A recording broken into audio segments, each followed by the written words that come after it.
আসসালামু আলাইকুম deer HSC 27 batch. আশা করি তোমরা অনেক অনেক অনেক বেশি ভালো আছো। তোমাদের রেজাল্ট পরবর্তী সময়ে তোমাদের মাথায় ঠিক কি ঘুরপাক খাচ্ছে তা একজন শিক্ষক হিসেবে কিছুটা হলেও উপলব্ধি করছি। তারই ধারাবাহিকতায় টেসলা একাডেমি নিয়ে আসলো ইন্ট্রোডাকশন টু এইচএসসি কেমিস্ট্রি। তোমাদের সাথে থাকছি আমি Hasan Abdul Kaiyum, chemistry instructor, Tesla academy. So শুরু করা যাক।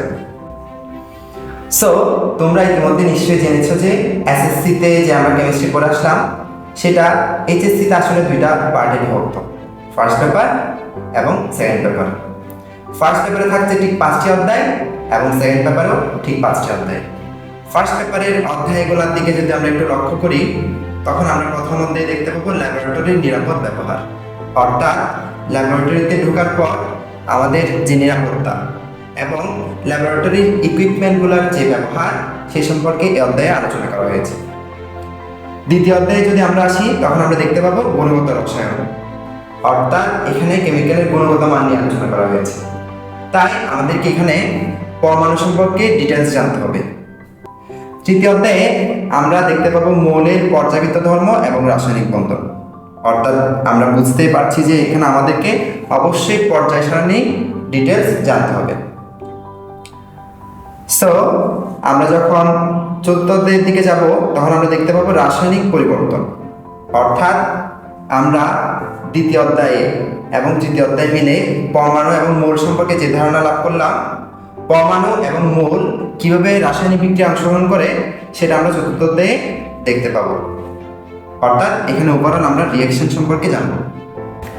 পঞ্চম অধ্যায়ে যদি আমরা আসি তখন আমরা দেখতে পাবো এখানে খাদ্য সংরক্ষণ পদ্ধতি এবং খাদ্য নিরাপত্তা নিয়ে আলোচনা। সো অধ্যায়গুলোর দিকে যদি আমরা একটু তাকাই তখন আমরা দেখতে পাবো ল্যাবরেটরির নিরাপদ ব্যবহারে প্রতি বছর এইচএসসি পরীক্ষায় এমসিকিউ আসে 2 থেকে 3টি এবং সিকিউ 1টি আসতেও পারে আবার নাও আসতে পারে। সো এটাকে লেস ইম্পর্টেন্ট চ্যাপ্টার হিসেবে রাখা যায়।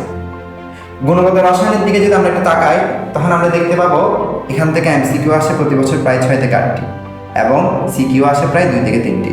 সো এটা অবশ্যই মোস্ট ইম্পর্টেন্ট চ্যাপ্টার। মৌলের পর্যাবৃত্ত ধর্ম এবং রাসায়নিক বন্ধনের দিকে যদি আমরা একটু তাকাই আমরা এমসিকিউ পাবো প্রায় 6 থেকে 8টি অ্যাভারেজে এবং সিকিউ পাবো প্রায় 2 থেকে 3টি। সো এটাকেও আমরা মোস্ট ইম্পর্টেন্ট চ্যাপ্টার হিসেবে কাউন্ট করতে পারি। রাসায়নিক পরিবর্তনের দিকে যদি আমরা একটু তাকাই এমসিকিউ প্রায় 4 থেকে 6টি এবং সিকিউ 1 থেকে 2টি। সো এটাকে ইম্পর্টেন্ট চ্যাপ্টার বলা যায়। পঞ্চম অধ্যায়ের দিকে যদি আমরা একটু তাকাই কমনকি রসায়নে এমসিকিউ 4 থেকে 6টি এবং সিকিউ 1টি আসতে পারে নাও আসতে পারে। সো এটাকে আমরা লেস ইম্পর্টেন্ট চ্যাপ্টার রাখতে পারি।